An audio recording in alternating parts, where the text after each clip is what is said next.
오늘은 첫 번째 강의로서 대수식에 대해 이해해 보도록 하겠습니다. 먼저 광수 생각입니다. 박광수 씨는 영혼은 육체를 집으로 삼지 않는다. 육체는 영혼이 길을 가다 잠시 들르는 작은 여관에 불과하다. 그런 얘기를 하고 있네요. 참 재밌는 그림입니다. 이와 같이 영혼과 육체가 분리되는 걸 유체이탈이라고 얘기를 하죠. 근데 중요한 것은 우리가 육체를 꾸밀 것인가 아니면 영혼을 꾸밀 것인가 하는 것입니다. 되게 많은 사람들이 그 겉모습의 아름다움을 추구를 하죠. 그러나 진정한 아름다움은 내면의 아름다움입니다.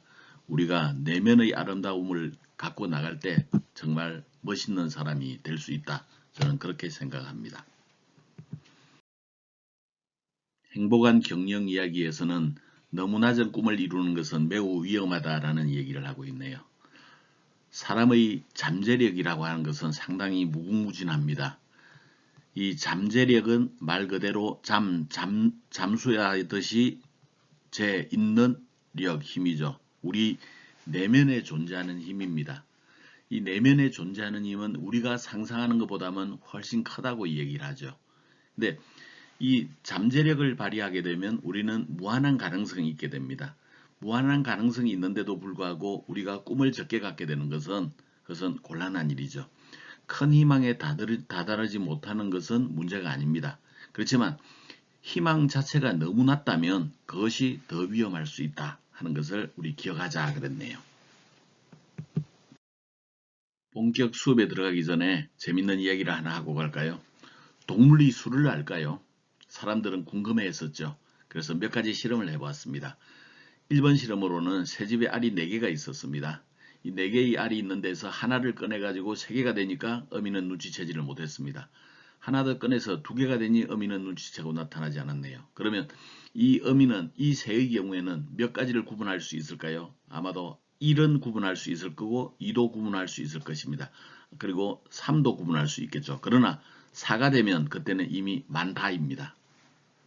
두 번째 실험에서는 성주가 탑에 집을 지은 새를 산채로 잡으려고 했네요. 그래서 성주가 그 새를 산채로 잡으려고 탑에 숨어 있으니까 새는 눈치채고 빙빙 돌기만 하였습니다. 성주가 내려오자 새는 탑에 있는 자기 집으로 돌아갔지요. 성주가 이번에는 하인을 대동하여 숨었다가 하인을 남기고 혼자 빠져나왔습니다. 새는 눈치채었습니다. 2명, 3명, 4명까지는 실패했죠. 그렇지만 5명의 하인을 보내가지고 4명이 빠져나온 후에는 새가 붙잡혔습니다.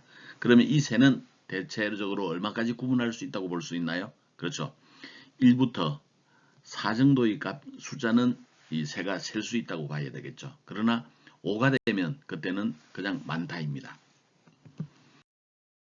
그래서 일반적으로 동물의 숫자 감각을 여러 가지 실험으로 조사를 해봤더니 조류는 대체적으로 1부터 4 정도까지 새의 종류마다 조금씩 다르긴 하지만 1부터 4 정도의 숫자를 셀 수 있다고 합니다. 포유류, 쥐, 개, 말 등은 1에서 3 혹은 1에서 4 정도까지의 숫자를 구분할 수 있다고 하죠. 원숭이는 1에서 3 정도까지를 구분합니다. 동물 중에서 가장 똑똑하다고 하는 침팬지는 1에서 5 정도까지를 이제 구분할 수 있다고 얘기를 합니다. 자, 그러면 다른 개념으로 한번 보기로 하죠. 사람이라고 하는 것은 짐승과 달리 아주 큰 숫자까지 이해하고 있습니다. 그러면 사람이 한번 슬쩍 보고 기억할 수 있는 수는 몇 자리 숫자일까요? 사실 우리 주위에서 흔히 발견할 수 있는 숫자들입니다. 그렇죠. 정답은 4자리 숫자입니다. 이 사람이 슬쩍 보고 기억할 수 있는 수가 4자리 숫자이기 때문에 얘네들은 주로 어디에 응용이 되느냐 하면 자동차 번호판이 보통 이제 저런 모습으로 생겼죠. 우리가 7개의 숫자를 한꺼번에 쓰지 않고 앞쪽에 있는 것, 뒤쪽에 있는 것 이렇게 구분해 놓습니다. 특히 이 뒤쪽에 있는 이 4자리 숫자가 굉장히 중요하게 되는데 우리가 이제 그 사고가 났다. 그럼 목격자가 있을 때 그 목격자가 연속으로 있는 숫자보다는 이렇게 4자리 단위로 그 구분을 지어놨을 때 가장 기억을 잘한다고 하죠. 얘네들은 전화번호에도 응용이 됩니다. 전화번호도 일반적으로 국이 있고, 지역번호가 있고, 국이 있고, 번호가 있고, 그렇죠. 그래서 이 네 자리 네 자리로 나눠 놓은 이유가 사람들이 슬쩍 보고 기억하기 가장 쉬운 숫자이기 때문에 그렇습니다. 자, 그러면 이제 오늘 수업에 들어가 볼까요? 오늘 강좌를 성공적으로 이수하게 되면 우리 학생들은 대수식이 뭔지를 이해할 수 있습니다. 그 다음에 방정식이 뭔지를 설명할 수가 있겠네요. 또한 우리가 수학을 하는 데 있어서 가장 기본 법칙이라고 이야기할 수 있는 게 있는데 그 가장 기본 법칙은 교환법칙, 결합법칙, 분배법칙이라고 하는 겁니다. 이 세 가지 기본 법칙이 뭔지를 이해할 수가 있겠습니다. 그리고 숫자 체계를 이해할 수 있는데 숫자 체계에서 양수, 음수, 그 다음에 실수 이런 개념들을 우리가 설명할 수 있어야 되겠습니다. 그리고 간단한 실수의 연산을 수행할 수 있어야 되겠습니다. 또한 지수 표기라고 하는 것이 무엇인지를 알 수 있어야 되겠고 연산을 하는 데 있어서 연산 순서는 어떻게 되는가 하는 것들도 이해할 수 있어야 되겠습니다. 근데 여기 있는 내용들 여러분들이 평상시 쓰는 것들이기 때문에 모르는 것은 하나도 없습니다. 다만 우리가 평상시에 알고 있는 것들이지만 얘네들을 수학이라고 하는 관점에서 한번 쳐다보기로 하죠. 먼저 대수식이라고 합니다. 대수식은 영어로 표현할 때는 algebraic expression이라고 이야기를 합니다. 대수식이라고 하는 것은 우리가 모르는 수, 미지의 수 그런 것들을 우리가 보통 이제 변수라고 표현합니다. 수학적으로 표시해 줄 때는 x, y, z라고 하는 이런 미지수로 표현하게 되겠죠. 또한 상수 이런 값들을 이용해서 문제를 정의해 주는 식을 대수식이라고 이야기를 합니다. 보통 일상생활에서 일어나는 일들은 말로 구성이 되어 있죠. 그 말로 구성이 되어 있는 것들을 우리가 식으로 표현할 수 있어야만 우리가 그 식으로부터 답을 구해낼 수가 있는 것입니다. 그래서 그렇게 문제를 식으로 표현해 주는 것들을 우리는 대수식 그렇게 표현을 해주게 됩니다. 예를 들어서 과목당 10만 원의 수강료를 지불한다고 했을 때 대학의 예상 수입이 얼마가 될 것인가 이런 것들을 한다면 우리가 학생에 대한 비용들이 과목당 얼마 이렇게 이야기를 할 수 있겠네요. 그런 것들은 과목당 10만 원이라고 합니다. 근데 10만 원은 바뀌질 않죠. 이런 것들을 우리 바뀌지 않는 값, 항상 같은 값, 상수라고 이야기를 합니다. 영어로는 constant라고 이야기를 하죠. 또한 등록한 학생 수는 임의의 수입니다. 바뀔 수가 있습니다. 학생은 때에 따라서 좀 많아졌다가 좀 줄어졌다가 할 수 있죠. 그래서 등록한 학생 수를 임의의 숫자로 표현해 주는데 걔네들을 우리가 이렇게 n이라고 나타낸다면 이 n에는 다른 값이 대치될 수 있다, 변할 수 있다 그런 의미에서 변수라고 부르고 영어로는 variable이라고 이야기를 합니다. 자, 그러면 과목에 대한 등록 수입이 얼마가 될까요?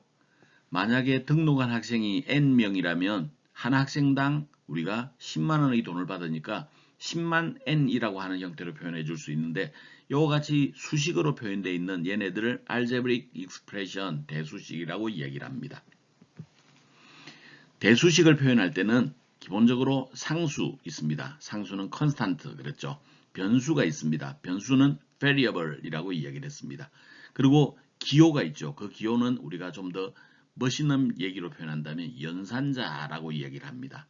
연산자에는 더하기, 빼기, 곱하기, 나누기 그리고 그 연산의 순서를 나타내기 위한 괄호 이런 것들이 이제 존재를 합니다. 대수식을 계산을 하는 데 있어서는 각 수식의 변수에다가 요 변수 variable에다가 값을 대입을 해주면 됩니다. 대입을 대치라고 부르기도 하죠. 영어로는 substitution이라고 얘기를 합니다. 자, 그러면 대수식을 한번 직접 활용을 해보기로 하죠. 예제에서는 주어진 값에 대해 각 수식을 계산하라 라고 얘기를 했네요. x는 7의 값을 가지고 있고 y는 9의 값을 가지고 있습니다.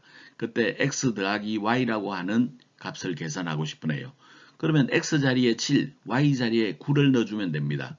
그래서 우리가 x 더하기 y라고 하는 것은 x에다가 7, y에다가 9를 넣었더니 7 더하기 9의 값이 되겠고 최종적으로 16의 값을 계산해낼 수가 있습니다. 아래쪽에는 x는 3, y는 7일 때 3x 곱하기 y 값을 계산하라 그랬네요. 이것 또한 x 자리에 3, y 자리에 7을 넣어주면 됩니다. 그래서 3xy라고 하는 것은 3에다가 x 자리에 있는 3, 그리고 y 자리에 7, 3 곱하기 3 곱하기 7의 값을 갖게 되겠고 3 곱하기 3을 하면 9가 되겠죠. 3, 3은 9. 그 다음에 9 곱하기 7, 7, 9, 63에 해당이 되겠습니다. 이번에는 우리가 대수식을 말로서 되어 있는 것들을 직접 한번 그 개념적으로 구해 보도록 하죠. 길이가 L이고 폭이 W인 직사각형의 면적 A 이퀄 L 곱하기 W이다. L은 9cm, W는 5cm일 때 직사각형의 면적은 무엇이냐 라고 물어봤네요. 보통 우리 직사각형이라고 하는 것은 이와 같이 생겼습니다. 우리가 여기에서 길이를 L이라고 두었고 우리 높이를 W라고 두었네요. 직사각형의 면적을 구하는 데 있어서는 단위 면적이 몇 개가 존재하느냐라는 것을 나타냅니다.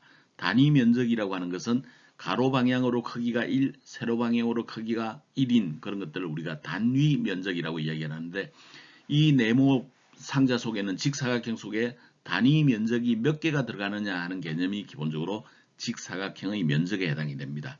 그래서 우리가 영역을 나눠보자면 가로 방향 L이 9cm니까 1 곱하기 9, 9개가 있겠죠. 그래서 가로 방향으로 9칸이 나눠집니다. 세로 방향으로 W는 5이기 때문에 5cm이기 때문에 세로 방향으로는 5칸이 주어지겠죠.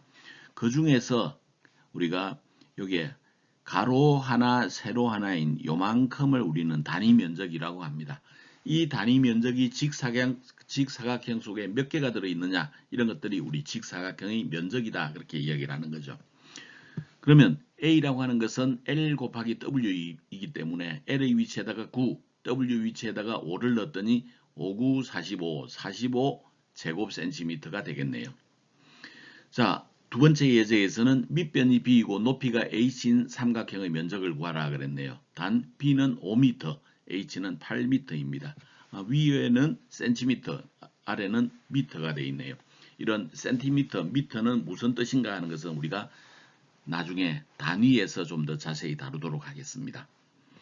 삼각형은 이렇게 생긴 거죠. 그 중에서 밑변이 B, 높이가 H인 이런 삼각형의 면적을 구하고 싶은 것입니다. 삼각형의 면적은 기본적으로 사각형의 면적에서 유출을 해줄 수가 있죠.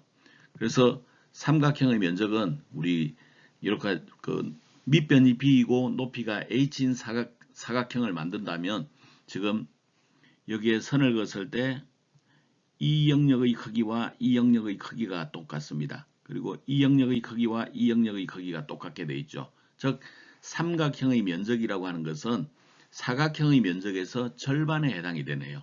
따라서 우리 삼각형의 면적이라고 하는 것들은 그 A는 2분의 1 곱하기 B 곱하기 H라고 줄 수가 있습니다. 그리고 B 위치에다가 5를 주고 H 위치에다가 8을 주게 되면 2분의 1 곱하기 5 곱하기 8이 되겠네요. 그러면 5, 8, 40, 40에다가 나누기 2를 했더니 우리 최종적으로 20평방미터라고 하는 20제곱미터라고 하는 평방미터 제곱미터 같은 용어입니다. 그래서 20제곱미터라고 하는 삼각형의 면적을 구할 수 있습니다. 우리가 문제가 주어졌을 때 대수식으로 변환을 하는 데 있어서는 대수식을 변환하기 위해서 연산기호라고 하는 개념을 알아야 됩니다. 근데 우리가 말로 설명을 했을 때 보통 우리 더하다, 빼다, 곱하다, 나누다 이런 것들은 이미 우리 연산기호, 대수기호로 연산자로서 이런 기호를 사용한다는 것은 알고 있습니다. 곱하기 또는 점을 이용하고 나누기는 나누기, 슬래시, 분수 이런 형태로 표현해 주기도 하죠. 근데 말을 쓰는 데 있어서 늘 곱하다 빼다 더하다 빼다 곱하다 나누다 라고 해주면 좋겠는데 꼭 이렇게만 표현하지 않습니다. 우리가 자주 사용하는 것들은 합이라고 하는 그런 형태도 사용을 합니다. 또는 플러스 영어를 이용해서 그냥 플러스 이렇게 이야기하기도 하죠. 무엇보다 무엇이 많은 이렇게 표현하기도 합니다. 무엇이 증가된 이렇게 표현하기도 합니다. 그런 것들은 전부 더하다, 합, 플러스, 보다 많은, 증가된 이런 것들은 더하기의 개념으로 봐주면 되겠습니다. 다음은 빼다, 차, 마이너스, 무엇보다 적은, 감소된 이런 경우에는 빼기 형태로 표현하면 되겠네요. 곱하다, 적, 영어로 multiply, 몇 배, 몇 번, 무엇의 이런 형태로 구현이 되어 있을 때는 곱하기 개념이다. 이렇게 보면 되겠습니다. 그리고 목, 분, 영어로 divide, 그 다음에 뭐 비, 퍼센트, 무엇, 당 이런 형태로 표현되어 있는 그 문제들은 우리 나누기로 구현을 해줄 수가 있습니다. 또한 우리가 모르는 수, 변수들은 문제에서 어떻게 표현이 되어 있냐면 일반적으로 이렇게 어떤 수, 모르는 값, 미지의 수 이런 형태로 표현되어 있습니다.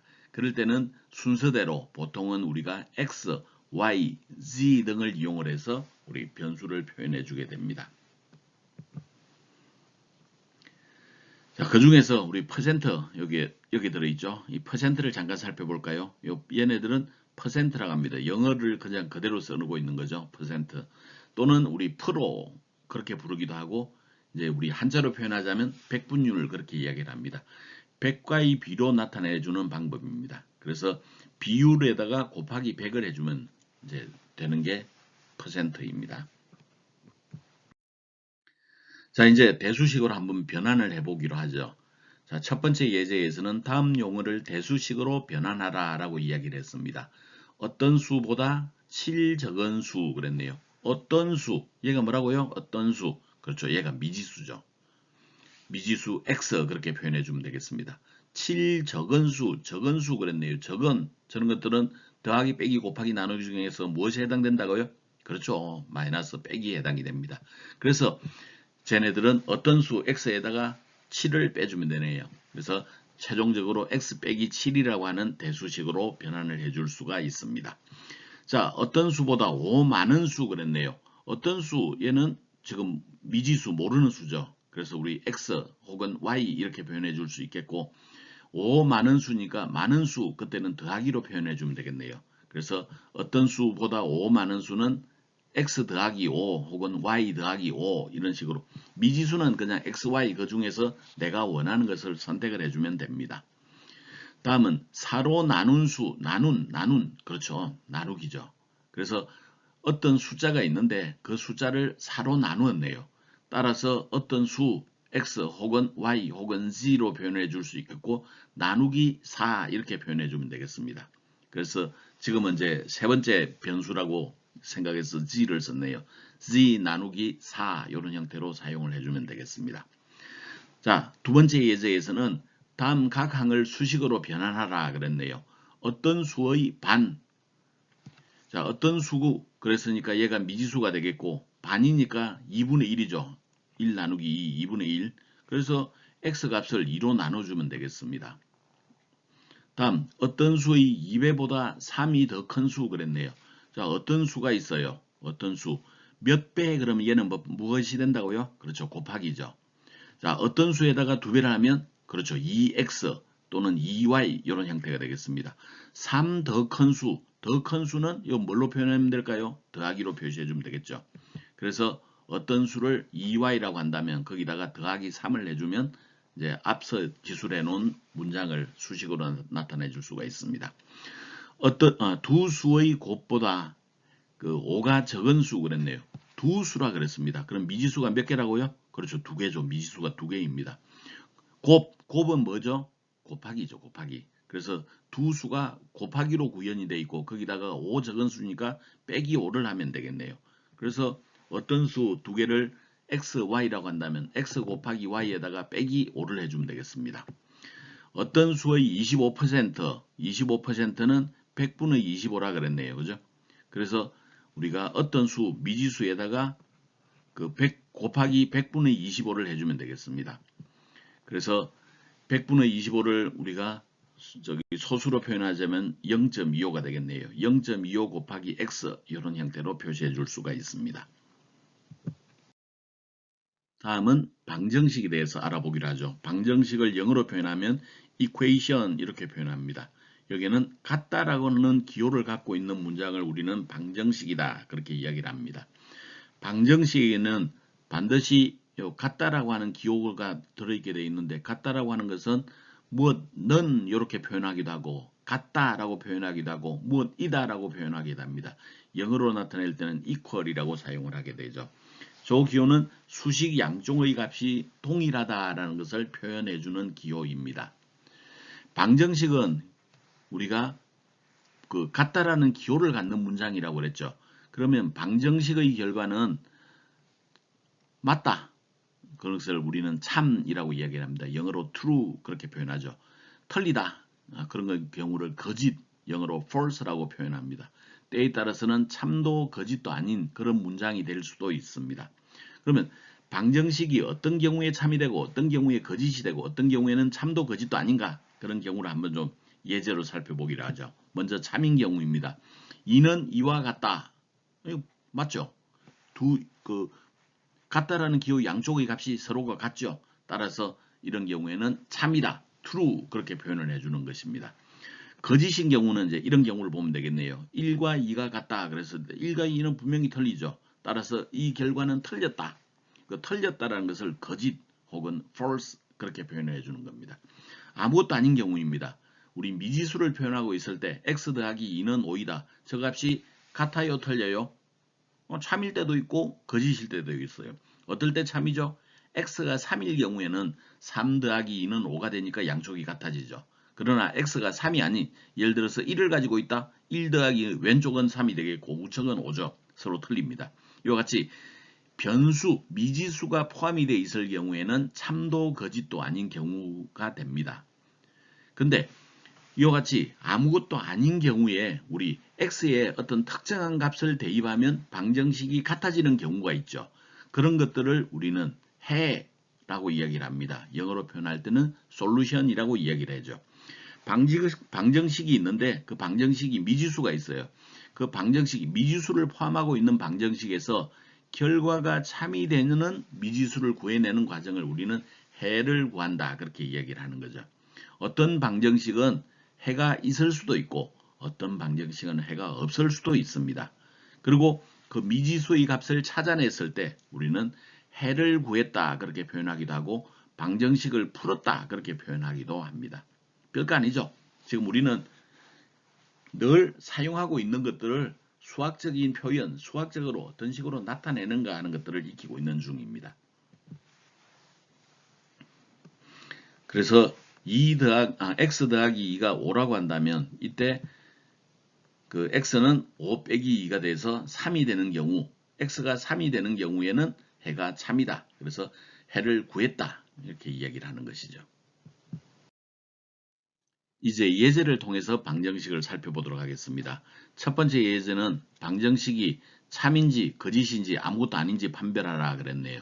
자, 3 더하기 6은 9다 그랬네요. 3 더하기 6을 계산했더니 9가 나오죠. 9 이끌 9. 이것은 참인 경우에 해당이 되겠네요. 참은 영어로 표현할 때는 true라고 이야기를 했습니다. 다음 8 빼기 5는 4다 그랬네요. 8 빼기 5를 계산했더니 3이네요. 좌변은 3, 우변은 4가 됐네요. 3은 4와 같다? 틀렸죠. 이런 경우는 거짓, false라고 이야기를 합니다.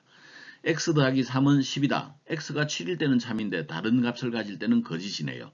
따라서 이 경우에는 아무것도 참도 거짓도 아닌 그런 상태입니다.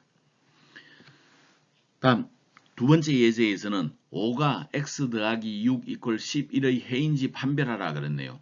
그러면 x 위치에다가 5를 집어넣어 보면 되겠네요. x 더하기 6에 x 위치에다가 5를 집어넣었더니 5 더하기 6이라고 하는 것은 기본적으로 11이 되겠네요. 이 11의 값은 우측에 있는 우변의 10이라고 같으니 이 경우에는 참이죠. 따라서 x 이퀄 5는 해가 될 수가 있는 것입니다. 다음은 방정식으로 한번 그 문제가 주어졌을 때 걔네들을 방정식으로 한번 표현해 보기로 하죠. 어떤 수에 478을 더했더니 어떤 수 미지수라고 그랬죠? 거기다 478을 더하기 덧셈입니다. 그 값이 1019라고 그랬네요. 그때 어떤 수가 무엇이냐라는 겁니다. 그러면 어떤 수 x에다가 더하기 478을 했더니 그 값이 1019더라. 이렇게 표현을 해주면 되겠네요. 그러면 우리 때에 따라서 x값을 구해낼 수도 있고 때에 따라서 저 x값이 구해지지 않는 경우도 있고 그렇습니다. 다음 두 번째 예제에서는 A 빌딩의 높이가 84m이다. B 빌딩은 A 빌딩의 4배 높이다 그랬네요. 이때 B 빌딩의 높이는 그랬습니다. 자, 4배. 우리 배 그러면 뭘로 곱한다고요? 그렇죠. 곱하기죠. 자, 그래서 우리 B 빌딩의 높이를 구하고 싶은 건데 B 빌딩을 X라고 한다면 A 빌딩의 높이 84에다가 곱하기 4를 4배니까 4를 해주면 되겠네요. 따라서 X는 336m다. 이렇게 계산을 해낼 수가 있겠습니다. 다음은 수학의 기본 법칙인 교환, 결합, 분배 법칙에 대해서 알아보겠습니다. 이 법칙들을 알아보기 전에 먼저 등가 수식에 대한 정의를 알아볼 필요가 있는데, 등가 수식이라고 하는 것을 영어로 표현해 줄 때는 equivalent equation이라고 얘기를 합니다. 이 등가 수식은 두 방정식이 같은 해를 가질 때 그 두 방정식을 등가 수식이라고 이야기를 합니다. 등가 수식을 하기 위해서는 보통 우리는 이런 세 가지 형태의 조치를 통해서 등가 수식을 구해내게 되는데, 양변에 같은 항을 더하거나 빼더라도 값이 바뀌지 않습니다. 양변에 같은 항을 곱하거나 나누어도 값이 바뀌지 않습니다. 양변의 위치를 바꾼다고 해서 값이 바뀌지 않습니다. 이런 세 가지 조작을 통해서 우리는 등가 수식을 만들 수 있고, 이런 등가 수식 조작을 통해서 최종적으로 우리가 원하는 해를 만들어낼 수가 있습니다. 예를 들어 보기로 하죠. 우리 30 빼기 2x 이퀄 10이라고 하는 방정식의 해를 구하고 싶습니다. 이런 경우에 미지수가 포함이 되어 있는 항 쪽에 상수를 없애줍니다. 그러기 위해서는 30이라고 하는 값을 빼주면 되겠네요. 양변에 30을 빼주겠습니다. 그러면 30이 없어지고 요게 마이너스 30이 없어지겠네요. 그러면 좌변에는 2x만 남습니다. 우변에는 12에서 30을 빼면 되겠네요. 그러면 30에서 12를 빼니 18이고 30의 부호가 마이너스이기 때문에 마이너스 18이 되겠네요. 그래서 마이너스 2x 이퀄 마이너스 18이라고 하는 결과를 얻을 수가 있습니다. 이때 일반적으로 우리 그 x 앞에 있는 미지수 앞에 있는 마이너스 2라는 값을 없애줌으로써 우리 x를 구해낼 수가 있는데, 그러기 위해서는 양변에 마이너스 2를 나눠주면 되겠네요.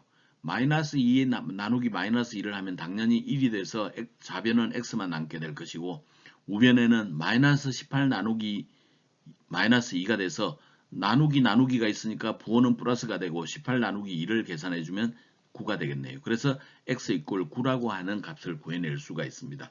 사실 등가 수식 조작을 통해서 우리는 방정식에서 필요한 해를 구해낼 수도 있는 것입니다. 자, 한 번만 더 해보기로 하죠. 우리 42는 3x 빼기 6이라고 하는 수식이 주어졌네요.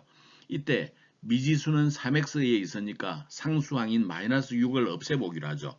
그러기 위해서 양변에 더하기 6을 해주면 되겠습니다. 42에다 6을 더했더니 48이 되겠고, 3x 빼기 6에다가 6을 더하니 마이너스 6이 사라지고 3x만 남겠네요. 자, 이때 x 앞에 있는 3을 없애기 위해서 양변에 3으로 나눠줬습니다. 그랬더니 16 이퀄 x라고 하는 값을 얻어낼 수가 있겠네요. 이때 16 이퀄 x 위치를 바꾸게 되면 우리는 x 이퀄 16이라고 하는 해를 구해낼 수가 있는 겁니다. 이와 같이 양변에 같은 값을 더하거나 빼고 같은 값을 곱하거나 나누고 위치를 바꿔주고 이렇게 하는 것들이 등가 수식 조작이라고 이야기를 합니다. 다음은 수학의 기본 법칙 제1 교환 법칙에 들어가겠습니다. 교환 법칙은 Commutative Law라고 이야기를 하는데 2항 연산에서 적용이 되는 법칙입니다. 2항은 항이 두 개다 그런 거죠. 항이 두 개다. 항이 두 개인 연산에서 원소의 순서와 관계없이 연산 결과가 동일하다라는 성질이 교환 법칙입니다.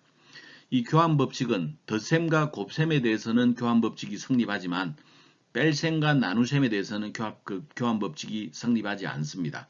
자, 그러면 곱셈과 덧셈을 먼저 살펴볼까요? 우리 5 더하기 7을 계산하면 12의 값이 나오겠죠. 7 더하기 5를 계산을 해도 12의 값이 나옵니다. 따라서 5 더하기 7을 계산하나 7 더하기 5를 그 순서를 바꾸어서 계산하나 결과는 같더라. 그것이 교환 법칙입니다. 2 곱하기 4를 하면 8이 되겠죠. 4 곱하기 2를 해도 8이 됩니다. 그래서 2 곱하기 4를 한 결과나 4 곱하기 2를 한 결과는 같더라. 그래서 곱셈의 교환 법칙이 성립한다. 그렇게 이야기를 한 겁니다. 근데 뺄셈과 나누셈은 교환 법칙이 성립하지 않습니다. 한번 살펴볼까요? 5 빼기 2를 하면 마이너스 2가 되겠네요. 여기는 마이너스 2. 7 빼기 5를 하면 그냥 2가 되죠. 따라서 두 값은 서로 일치하지 않습니다. 나누셈에서도 2 나누기 4를 하면 0.5가 되겠죠.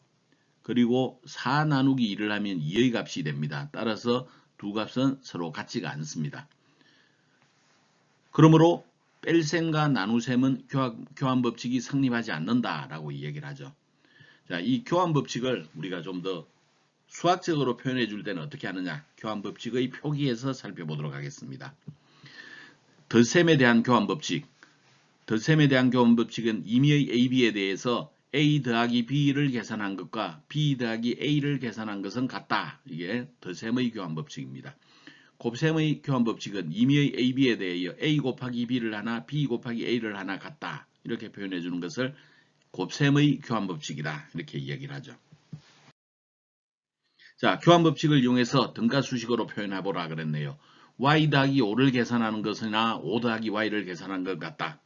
9 곱하기 x를 계산한 것과 x 곱하기 9를 계산한 것의 결과는 같다.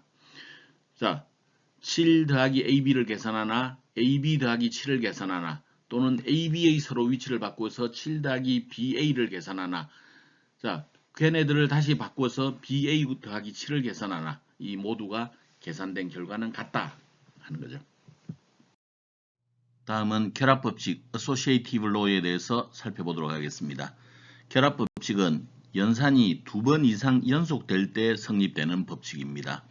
앞쪽 연산을 먼저 계산한 값이나 뒤쪽 연산을 먼저 계산한 결과가 동일할 때 결합법칙이 성립한다 이렇게 이야기할 수가 있죠. 교환법칙과 마찬가지로 결합법칙도 덧셈과 곱셈에 대해서는 성립합니다. 그렇지만 뺄셈과 나누셈에 대해서는 결합법칙이 성립하지 않습니다. 예제를 통해서 살펴볼까요? 2 더하기 3을 먼저 계산하고 5를 더한 결과와 3 더하기 5를 먼저 계산하고 2를 더한 결과는 동일하다. 이런 것들이 결합법칙이죠. 2 더하기 3을 계산을 하게 되면 그 결과는 5가 되겠습니다. 여기에다 5를 더하게 되면 최종적으로 10이라고 하는 결과를 얻을 수가 있죠. 3 더하기 5를 먼저 계산하게 되면 이 결과는 8이 되겠고 여기에 2를 더하게 되면 10이 되겠습니다. 따라서 앞에 가로를 먼저 계산하나 뒤에 가로를 먼저 계산하나 결과가 동일하더라. 이런 것들을 결합법칙이 성립한다 라고 얘기를 하는 것이죠. 반면 뺄셈과 나누셈은 결합법칙이 성립하지 않는다고 했네요. 자, 8 빼기 7 빼기 2를 계산하는 데 있어서 8 빼기 7을 먼저 계산을 하는 것과 7 빼기 2를 먼저 계산한 결과를 보게 되면 서로 차이가 나게 됩니다. 8 빼기 7을 먼저 계산한 결과를 보게 되면 1이 남겠죠. 거기에다가 다시 2를 빼게 되면 마이너스 1이라고 하는 결과가 나오게 될 겁니다. 반면 우측에서는 7 빼기 2를 계산하게 되면 5가 되겠고 8에서 5를 빼게 되면 3이라고 하는 결과가 나오게 됩니다. 따라서 두 결과는 같지 않게 되죠. 그래서 뺄셈 나누셈에는 결합법칙이 성립하지 않는다라고 이야기하는 것입니다. 결합법칙을 수학적인 형태로 표기를 해보기로 하죠. 덧셈에 대한 결합법칙입니다.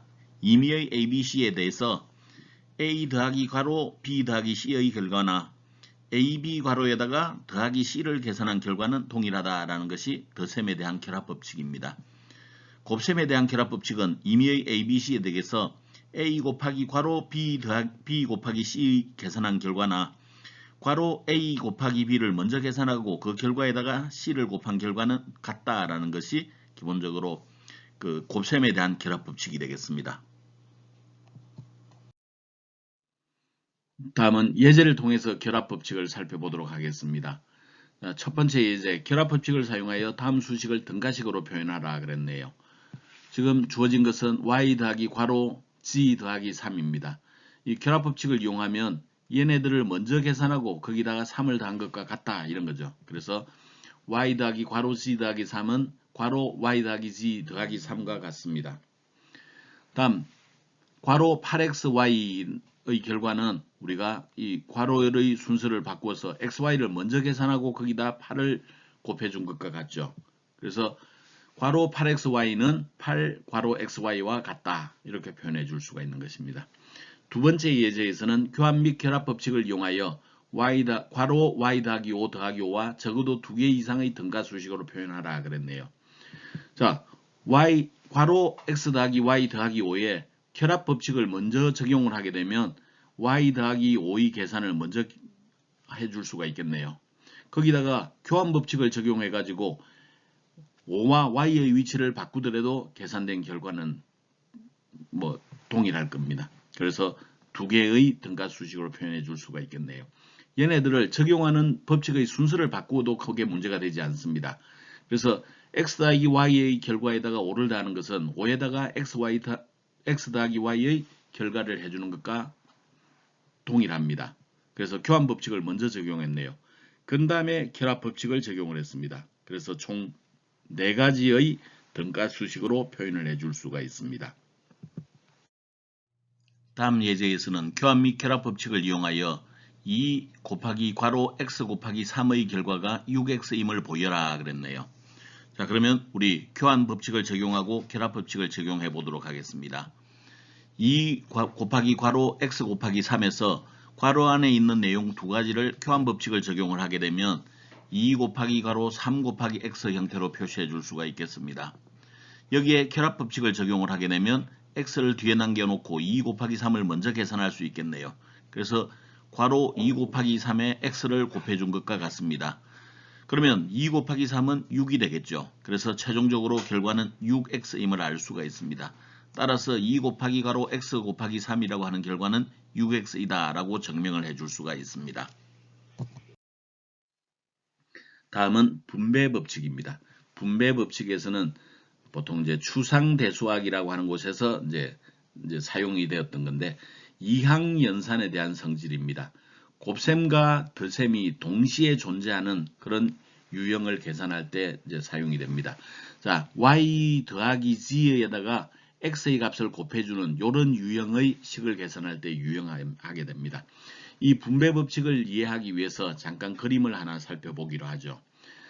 우리 2 더하기 4에다가 3을 곱한다고 하는 것은 2개의 묶음, 4개의 묶음을 서로 더해서 6개의 묶음을 만들어 놓고 그 묶음이 하나, 둘, 3개가 있다는 거죠. 그래서 총 18개의 요소들이 나오는 것이 분배 법칙에 해당되는 내용들입니다. 얘네들을 계산하는 데 있어서는 우리가 2개에다가 세 묶음을 해주고 4개에다가 세 묶음을 해준 다음에 더한 거하고 결과가 똑같더라. 양쪽에 보면 기본적으로 18개씩으로 우리가 그 결과가 같은 것을 알 수가 있습니다. 이런 것들이 기본적으로 분배 법칙입니다. 미리 묶음을 만들어 놓고 그 묶음이 몇 개다라고 해주는 것과 각각의 요소에 대해서 묶음을 그 배수를 취해주고 그것들을 더해준 결과는 같더라. 이게 이제 분배 법칙이다라는 것이죠. 얘네들을 우리가 수학적인 표기로 나타내 보도록 하겠습니다. 임의의 수 A, B, C에 대해서 A 괄호 B 더하기 C라고 하는 계산 결과는 AB 더하기 AC와 같다라는 게 분배 법칙입니다. 우리 분배 법칙을 역으로 적용하면 걔네들을 우리 인수분해라고 이야기합니다. 팩토링이라고 얘기를 하죠. 그래서 분배 법칙, 인수분해 기본적으로 개념 자체가 다르지는 않습니다. 자, 분배 법칙을 통해서 우리 이제 이 계산을 해보도록 하겠습니다. 4 곱하기 5 더하기 2의 계산이네요. 이때 괄호수를 먼저 계산하고 곱하기 4를 한 것과 4 곱하기 5하고 4 곱하기 2를 한 다음에 더해준 결과 이렇게 이제 결과를 정리를 해주면 되겠습니다. 그래서 5 더하기 2를 먼저 계산을 하게 되면 7이 되겠고 거기다가 4를 곱하면 28이라고 하는 결과가 나오겠네요. 또한 각각에 대해서 분배 법칙을 적용해서 4 곱하기 5를 해주고 4 곱하기 2를 해주고 그 묶음에 대해서 덧셈을 해주게 되면 20 더하기 8이 돼서 똑같은 28이라고 하는 결과를 구해낼 수가 있습니다. 자, 그러면 우리 일반 미지수가 포함이 되어 있는 경우에 대해서 분배 법칙을 적용을 해보기로 하죠. 지금 우리는 x 더하기 2에다가 3을 곱해 놓고 주고 싶습니다. 이런 결과는 3 곱하기 x를 해주고 3 곱하기 2를 한 다음에 그 두 가지 결과를 더해주면 되겠네요. 그래서 결국 최종적으로 3x 더하기 6이라고 하는 결과를 구현을 해낼 수가 있습니다. 다음 6 곱하기 괄호 속에 r 더하기 2 더하기 5t라고 하는 것이네요. 얘네들은 기본적으로 분배 법칙을 적용하면 6에다가 r을 곱해주고 6에다가 2를 곱해주고 6에다가 5t를 곱해주면 되겠네요. 최종적으로 남아있는 것은 우리 6r, 30t, 12의 덧셈을 계산해 주면 되겠습니다. 자, 괄호가 앞에 있건 뒤에 있건 상관없죠. 교환법칙이 적용되기 때문에. 그래서 5 곱하기 C를 해주고 5 곱하기 4를 해준 다음에 그 묶음을 더해주면 되겠죠. 그래서 5C 더하기 20이라고 하는 최종 결과를 구해낼 수가 있습니다. 자, 이번에는 분배법칙의 역으로 적용해서 인수분해하라고 그랬네요.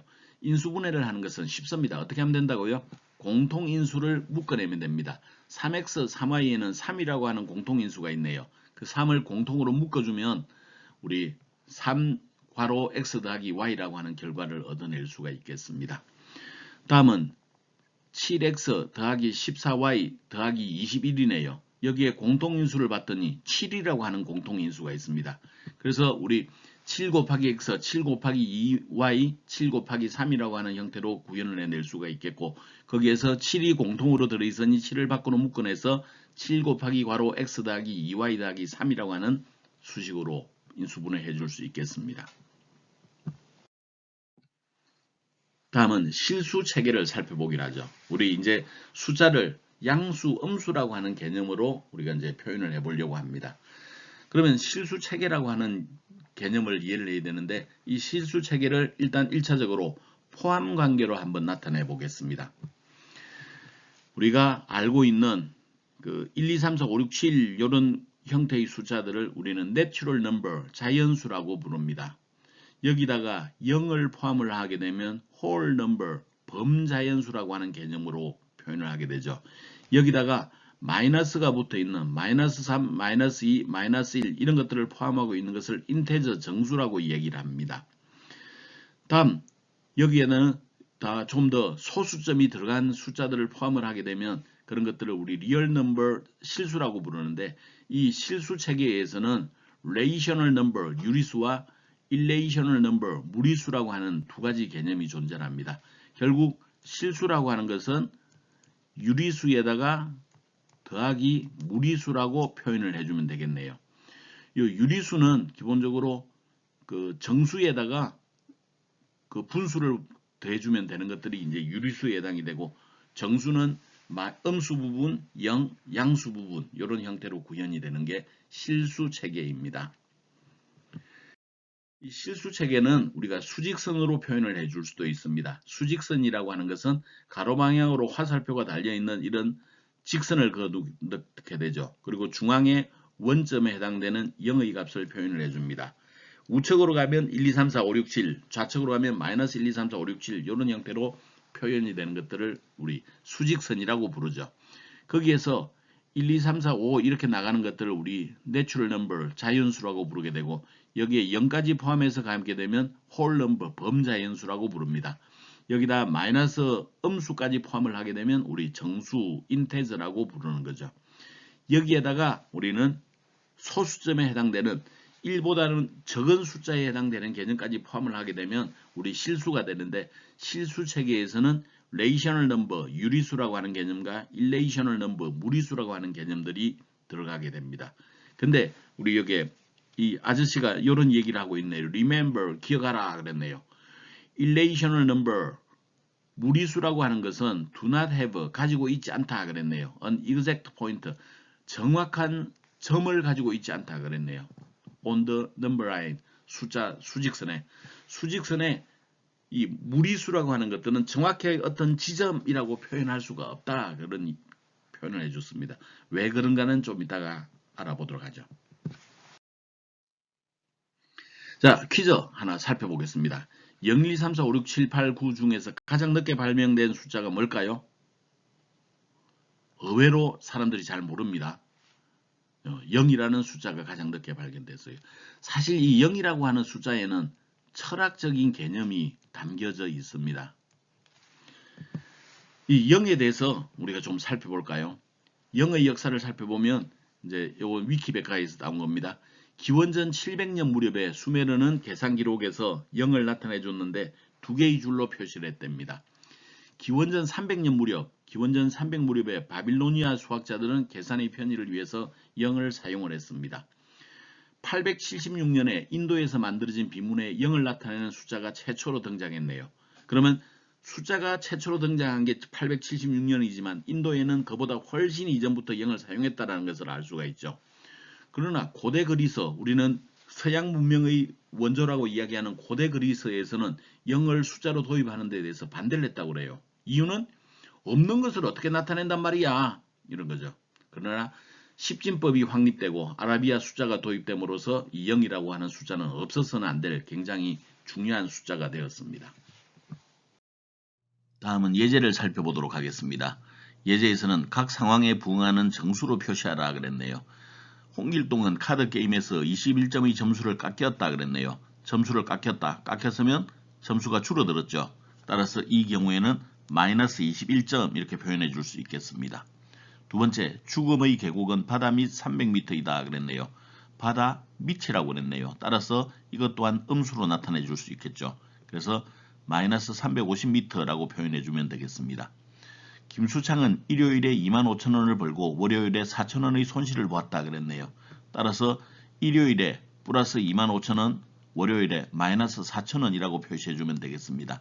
현재 이 예제에서 알고 싶은 것은 음수가 어떤 경우에 적용이 되느냐라는 것들을 알아보기 위해서 구현해 놓은 예제들입니다. 자, 다음은 이제 유리수라고 하는 개념에 들어가 보도록 하겠습니다. 자, 우리 앞에서 실수 체계에서 실수라고 하는 리얼 넘버라고 하는 것은 정수에다가 유리수에다가 무리수를 더해주면 된다고 그랬죠. 정수라고 하는 것은 기본적으로 음수, 영, 양수로 구현되어 있다고 이야기를 한 바가 있습니다. 자, 유리수라고 하는 것은 기본적으로 우리 정수는 물론 분수, 소수를 포함하고 있는 이런 것들이 유리수의 개념이 되겠습니다. 그래서 유리수의 예로는 7분의 4, 마이너스 7분의 4, 3, 0, 2.7, 마이너스 0.38 이런 따위들이 전부 유리수라고 표현을 해줄 수 있습니다. 자, 유리수가 되기 위해서는 기본적으로 우리가 정의 하나가 만족이 되어야 되는데 그것은 모든 유리수는 기본적으로 분수로 표현 가능해야 된다 그랬네요. 달리 말하면 분수로 표현할 수 있으면 그것은 유리수에 해당이 된다 이렇게 이야기할 수도 있습니다.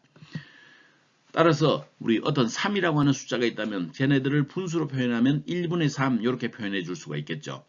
2.7이라고 하는 것들은 10분의 27 이와 같이 표시를 해줄 수 있겠습니다. 그래서 분수로 표현 가능해야 유리수다 이런 얘기죠.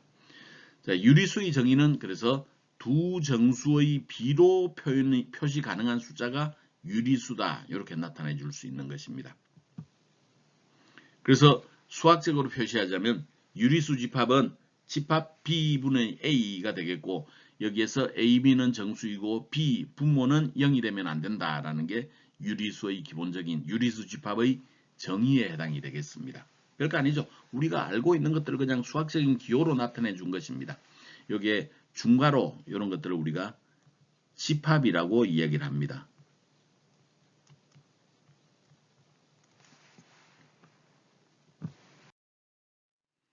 다음 수를 십진수로 변환하라 그랬네요. 마이너스 8분의 5. 뭐 마이너스 8분의 5. 이건 뭐 간단하죠. 5를 8로 나눠주면 됩니다. 안 들어가죠. 점을 찍어서 50이 되겠고 68, 48, 68, 48, 48이 되겠고 나머지가 2가 남겠고 0을 하나 붙여서 28, 16, 16이 되겠고 4가 남고 0이 붙겠고 58, 40, 8분의 5는 0.625가 되겠네요. 거기다가 앞에 마이너스가 붙었으니까 결국 마이너스 0.625 이렇게 나타내주면 되겠습니다. 다음 7분의 11이라는 걸 계산해 보기로 하죠. 자, 7을 11로 나누겠습니다.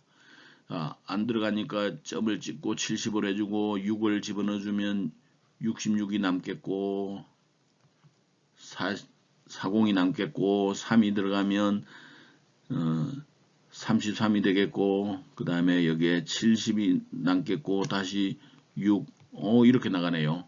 끝이 없어요. 0.636363 이렇게 표현되겠네요. 그래서 0.6363 이런 식으로 표현되는데 이런 것들이 끝이 없이 계속 되는데 이것들을 끝까지 표시하기가 어렵죠. 그래서 우리는 이렇게 반복되는 6, 3 위에 이렇게 점을 붙이거나 아니면 이렇게 짝대기 바를 붙여주거나 해서 우리는 저런 것들을 이제 숫자로 표시해 줍니다. 이와 같은 형태의 숫자들을 우리는 순환소수라고 이야기를 합니다. 같은 과정들이 계속해서 반복되더라. 그런 것들을 순환소수 그렇게 나타내 줍니다. 실수는 기본적으로 정수 더하기 유리수 더하기 무리수라고 그랬네요. 그러면 여기에서는 이번에는 무리수를 좀 살펴보겠습니다. 일레이셔널 넘버라고 하는 거죠. 무리수의 정의는 실수이면서 정수 혹은 분수 형식으로 나타낼 수 없는 숫자를 무리수라고 이야기를 합니다. 대표적인 무리수로는 파이, 원주율이죠. 루트 2 이런 것들이 있습니다. 파이라고 하는 것은 3.141592 뭐 이렇게 나가는 숫자가 되겠고 그 루트 2라고 하는 것은 1.414235 여기에 해당되는 값들입니다. 이 무리수들도 일반적으로 끝이 없이 진행이 됩니다. 근데 순환소수가 아니죠. 반복되는 것들이 없어요. 그냥 계속해서 진행이 됩니다. 자, 여기서 루트 2라고 하는 것을 잠깐 좀 살펴볼까요? 루트 2는 가로 세로가 1인 사각형에서 대각선의 길이가 루트 2에 해당이 됩니다. 그러면 이 루트 2라고 하는 것들은 기본적으로 우리 피타고라스 정리에 의하면 1의 제곱 더하기 1의 제곱에다 루트 씌워서 루트 2의 결과를 구해냈네요. 이 루트 2의 제곱을 하게 되면 2의 값이 됩니다. 그러면 우리 이 무리수는 기본적으로 끝이 없이 진행이 되니까 사실은 우리가 근사값이라고 하는 개념을 좀 이제 이해를 해야 됩니다. 루트 1을 나타내 줄 때 우리는 정확한 값을 쓰는 게 아니라 보통 1.414 저 정도 값을 이제 사용을 하게 되죠. 그러면 근사값 개념을 한번 살펴보겠습니다. 루트 2는 1.4242135 이런 형태로 나가니까 1.4라고 가정을 한다면 1.42 제곱을 하면 그 값이 1.96이 돼요. 그래서 우리 루트 2 제곱이 2라고 하는 값에서 좀 차이가 많이 나죠. 그래서 저기에는 어느 정도 오차라고 하는 것을 가질 수밖에 없습니다. 반면 1.41까지 한 다음에 제곱을 해주게 되면 1.9881 오차가 훨씬 줄어들었죠. 그래도 아직 오차를 제법 포함을 하고 있습니다.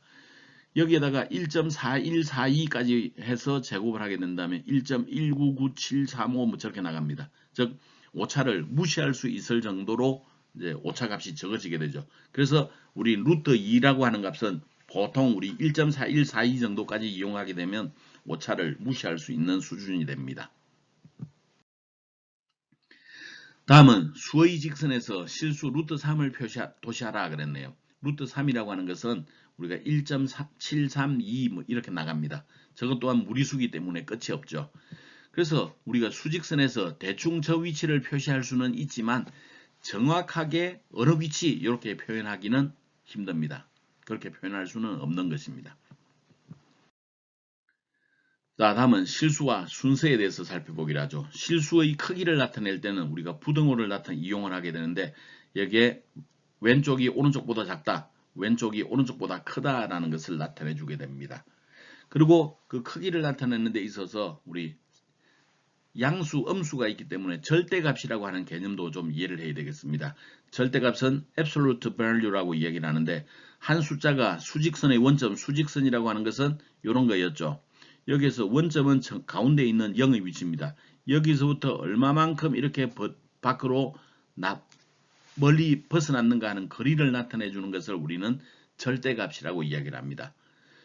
뭐 별거 아닌데 수학적으로 표시하자면 이런 겁니다. 수학 기호로는 절대값은 이렇게 변수 혹은 숫자의 양변에다가 긴 짝대기를 넣어주면 됩니다. 저게 절대값을 나타내주는 기호입니다.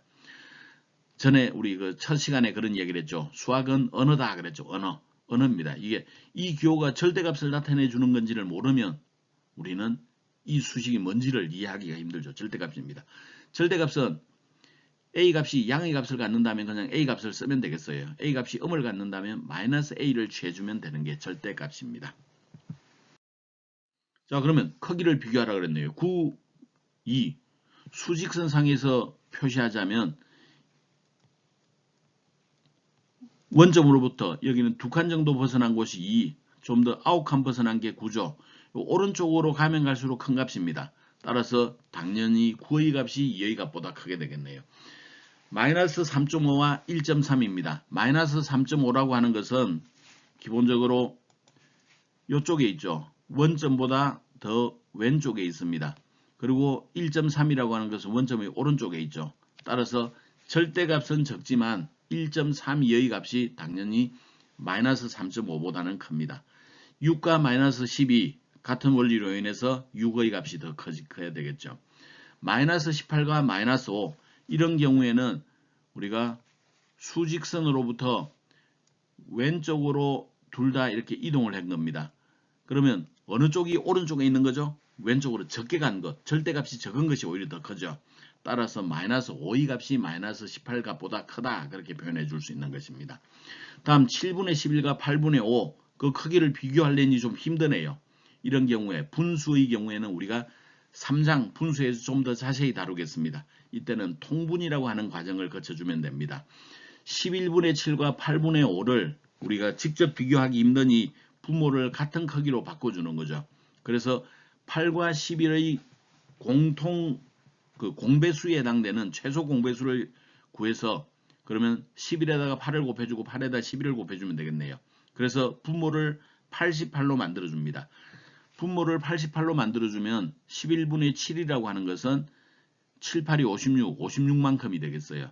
그 다음에 8분의 5라고 하는 것은 5 곱하기 11, 분자가 55에 되겠네요. 55에 해당이 되겠네요. 따라서 11분의 7의 값이 8분의 5보다는 크다. 이와 같이 만들어주는 과정을 우리는 통분이다 하고 이야기를 합니다. 다음은 각 숫자에 대한 절대값을 구하라 그랬네요. 절대값은 너무 쉽죠. 그냥 부호만 띄면 됩니다. 마이너스 3의 절대값은 3이라고 써주면 되겠고 7.1은 7.2라고 써주면 되겠어요. 0의 절대값은 그냥 0이라고 써주면 되겠습니다. 절대값 구하는 것은 어렵지는 않죠. 저 기호가 뭔지만 안다면 그냥 구해낼 수 있는 값입니다. 잠시 휴식 후 다음 강의를 이어가도록 하겠습니다.